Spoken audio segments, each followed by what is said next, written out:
Sistem perkemihan. Pengertian sistem perkemihan.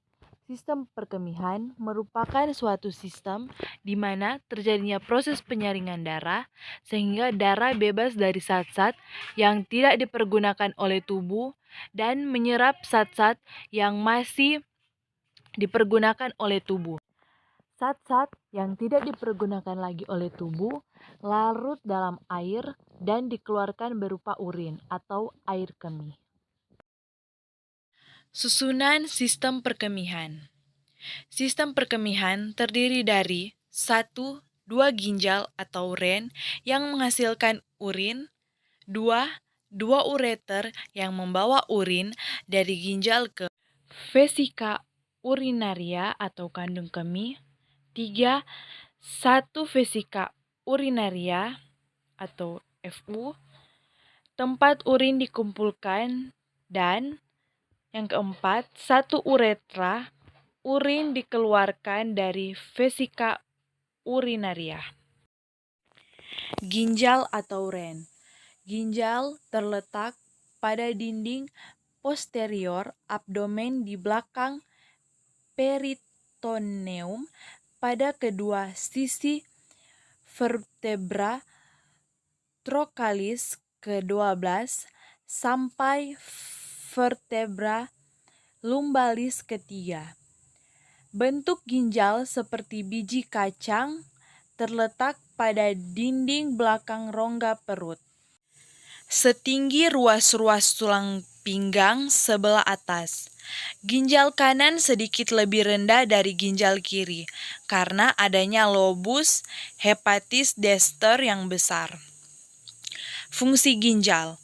Fungsi ginjal adalah memegang peranan penting dalam pengeluaran zat-zat toksis atau racun, mempertahankan suasana keseimbangan cairan, mempertahankan keseimbangan kadar asam dan basa dari cairan tubuh, dan mengeluarkan sisa-sisa metabolisme akhir dari protein ureum, kreatinin, dan amoniak. Struktur halus ginjal terdiri dari banyak nefron yang merupakan unit fungsional ginjal. Diperkirakan ada 1 juta nefron dalam setiap ginjal. Nefron terdiri dari glomerulus, tubulus, proximal, ansa Henle, tubulus distal, dan tubulus urinarius. Yang kedua, ureter. Ureter terdiri dari 2 saluran pipa, masing-masing bersambung dari ginjal ke vesika urinaria, panjangnya 25 sampai 30 cm dengan penampang 0,5 cm. Ureter sebagian terletak pada rongga abdomen dan sebagian lagi terletak pada rongga pelvis. Lapisan dinding ureter terdiri dari dinding luar jaringan ikat, yaitu jaringan fibrosa, lapisan tengah, lapisan otot polos, lapisan sebelah dalam, lapisan mukosa. Lapisan dinding ureter menimbulkan gerakan-gerakan peristaltik yang mendorong urin masuk ke dalam kandung kemih. Selanjutnya, yang ketiga, vesika urinaria atau kandung kemih. Vesika urinaria bekerja sebagai penampung urin. Organ ini berbentuk seperti buah pir atau kendi. Letaknya di belakang simsitis pubis di dalam rongga panggul. Vesika urinaria dapat mengembang dan mengempis seperti balon karet. Dinding kandung kemih terdiri dari 1 lapisan sebelah luar atau peritoneum, 2 tunika muscularis atau lapisan berotot, 3 tunika submukosa, 4 lapisan mukosa atau lapisan bagian dalam. Yang keempat, uretra merupakan saluran sempit yang berpangkal pada vesika urinaria yang berfungsi menyalurkan air kemih keluar. Pada laki-laki, panjangnya kira-kira 13,7 sampai 16,2 cm. Terdiri dari 1.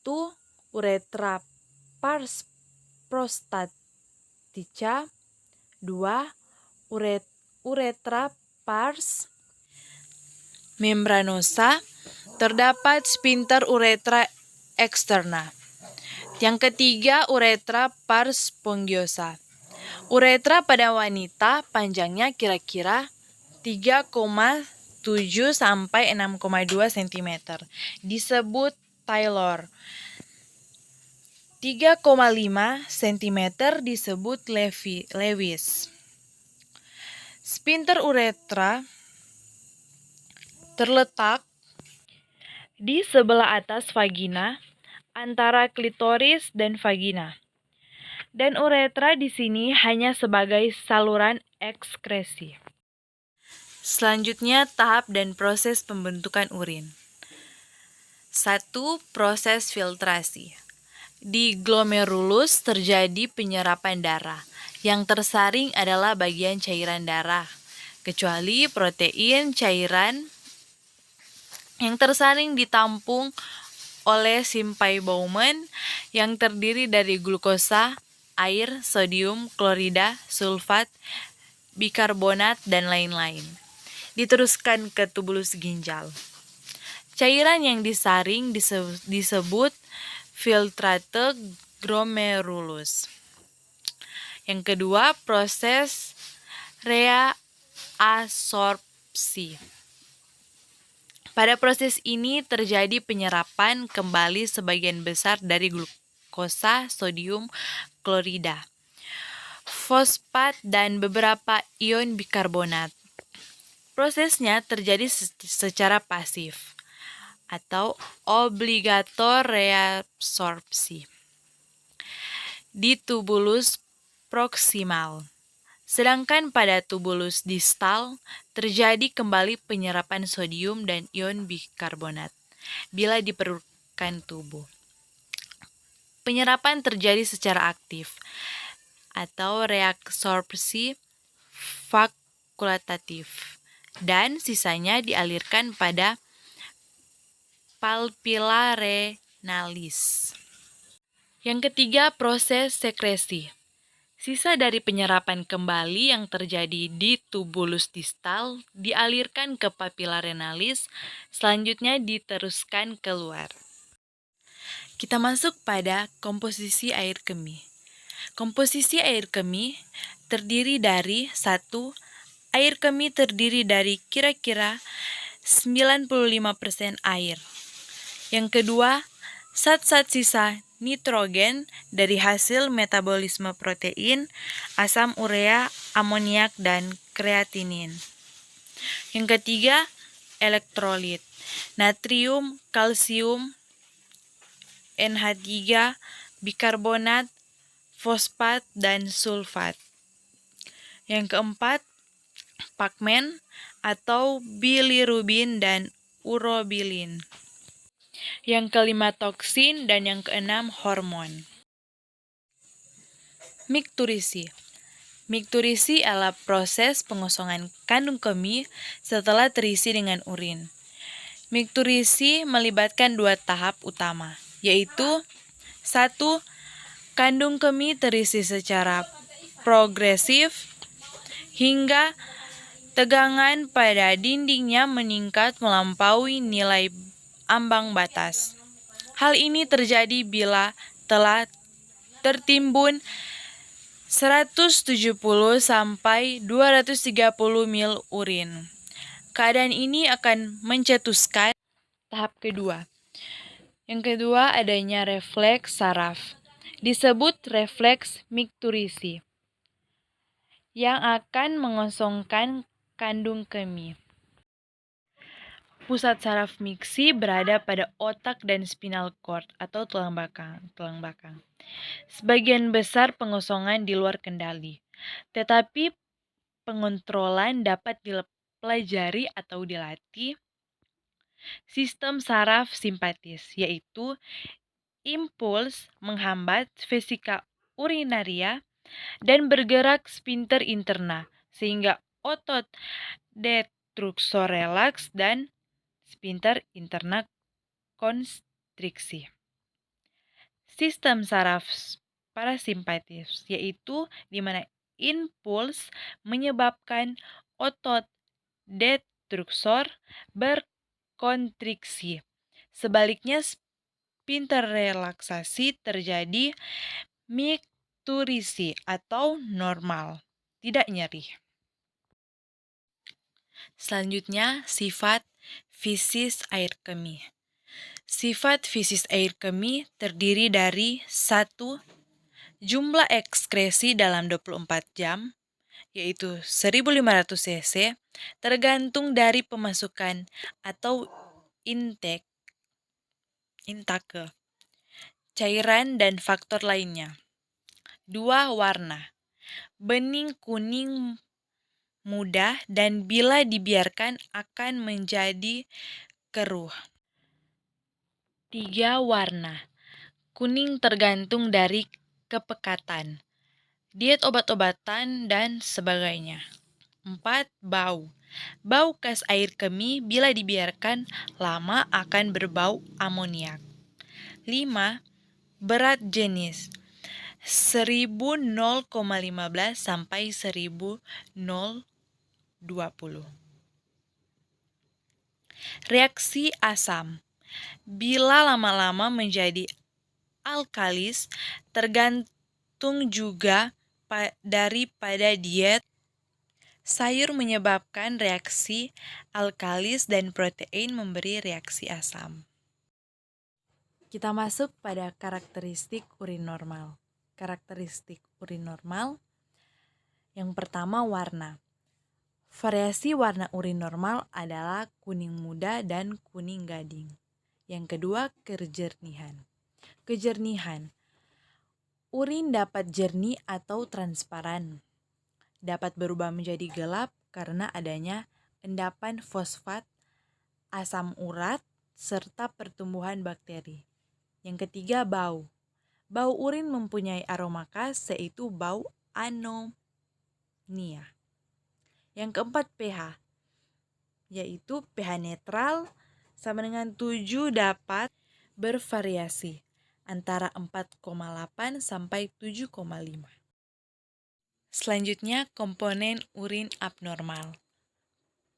Yang pertama, bakteri atau bakteri uria. Yang kedua, darah, hematuria. Yang ketiga, glukosa, glukosaria. Yang keempat, protein, proteinuria. Yang kelima, pus atau piuria. Yang keenam, batu atau lituria. Selanjutnya, patofisiologi. Yang pertama, obstruksi tubulus, yaitu peningkatan tekanan cairan interstisium sering disebabkan oleh obstruksi tubulus. Obstruksi menyebabkan penimbunan cairan di nefron yang mengalir kembali ke kapsula dan ruang Bowman. Obstruksi tubulus yang tidak diatasi dapat menyebabkan kolapsnya nefron dan kapiler sehingga terjadi kerusakan ginjal irreversible, terutama di papila yang merupakan tempat akhir pemekatan urin. Obstruksi antara lain kalkulus ginjal atau batu dan pembentukan jaringan paru akibat infeksi ginjal berulang. Azotemia. Azotemia mengacu pada peningkatan abnormal bahan sisa bernitrogen di dalam darah mix urea, asam urat, dan kreatinin. Azotemia mengisyaratkan penurunan GVR yang timbul pada gagal ginjal akut dan kronik. Uremia. Uremia bukan sebuah peristiwa tunggal semata, tetapi ada sebuah sindrom kumpulan gejala yang terjadi pada individu yang mengidap penyakit ginjal stadium akhir. karena ginjal memegang peranan penting dalam mempertahankan keseimbangan air, asam, bas, dan elektrolit, serta membuang produk-produk sisa yang bersifat toksin. Gejala uremia tersebar dan mempengaruhi semua organ dan jaringan tubuh.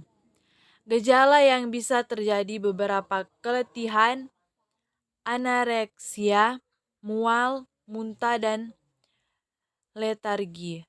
Dapat timbul pruritus atau gatal hebat. Selain itu terjadi hipertensi, osteodistrofi, dan ensefalopati uremia. Dengan perubahan susunan saraf pusat termasuk konfusi dan psikosis yang merupakan ciri khas stadium akhir. Berbagai gejala yang timbul tampaknya disebabkan oleh asidosis, anemia akibat penurunan eritropoietin, dan penumpukan semua produk akhir. Sekian, terima kasih, salam sehat.